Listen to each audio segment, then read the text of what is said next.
the state of Israel, and I will do it again. You heard about today, the Hamas terrorist invasion.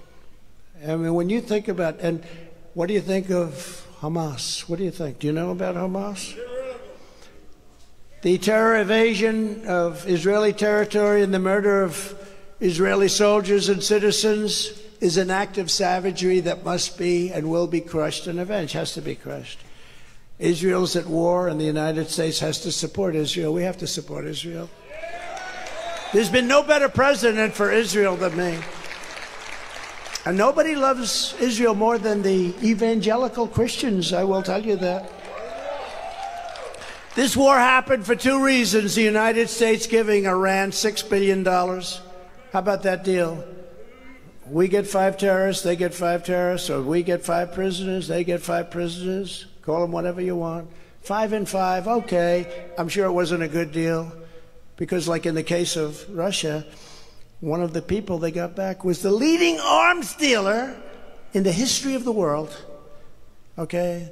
Leading arms dealer in the history of the world. He's going out now purchasing arms for Russia. Very good trade they made. I'm sure our trade was likewise. But they added one little caveat. Plus we get for them $6 billion. So we get 5 and they get 5. Sounds good. And they also get $6 billion. And our country's perceived weakness and an incompetent and corrupt leader, Joe Biden, who's laughed at all over the world. He's laughed at all over the world. People can't believe this is happening. President Xi, who is so smart, so many of these people, they have a meeting and they say, this can't be happening. The guy doesn't have a clue. And I predicted the war. A lot of the newspapers, thank you very much, fellas, they've been very generous to me. I predicted war in Israel immediately after it was announced that Joe Biden gave the $6 billion to Iran. They got so much money. At this time, Israel and the United States need a very strong partnership and leadership. You got to have strong leaders. You don't have strong leaders, it doesn't matter how many army tanks you have. In addition to the billions of dollars given to Hamas, top funder Iran, Joe Biden restored hundreds of millions of dollars to the very corrupt Palestinian entities. He gave them hundreds of millions of dollars. Many people didn't even know it. Wonder what deal he made. Joe Biden betrayed Israel. He betrayed our country. As president, I will once again stand with Israel, and we will cut off the money to Palestinian terrorists on day one. Boom. We'll cut it off on day one. And Biden and Obama were terrible to Israel because they begged him. Bibi Netanyahu came here, begged Obama, begged him, please, sir. I mean, he literally, the way he was talking, it was the craziest thing. He was begging him, don't do the Iran nuclear deal. I ended it. And if we had our administration, we would have had a deal with Iran already. It would have been a good deal. They wouldn't have had a nuclear weapon. Now they're 3 months away from having a nuclear weapon. And once they have a nuclear weapon, the conversations become much more difficult. This guy, this poor, sad sack of a president that we have, will lead us into World War III, 100%. I've made and I hope that's a prediction that I'm wrong on. But we've never been closer.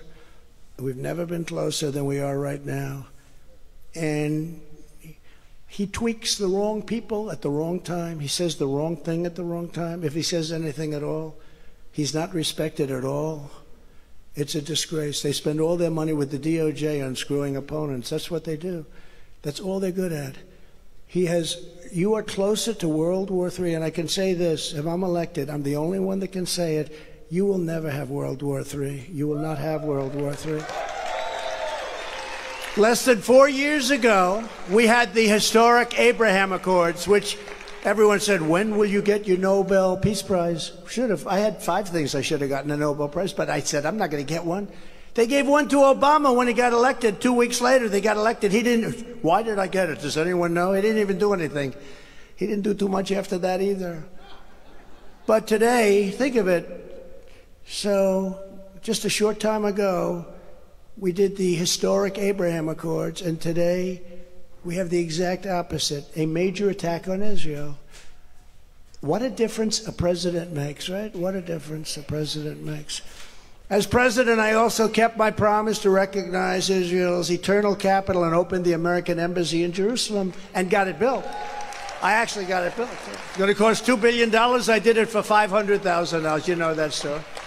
I also recognized Israeli sovereignty over the Golan Heights, something that they've been working on for 58 years. They never got it done. I got it done.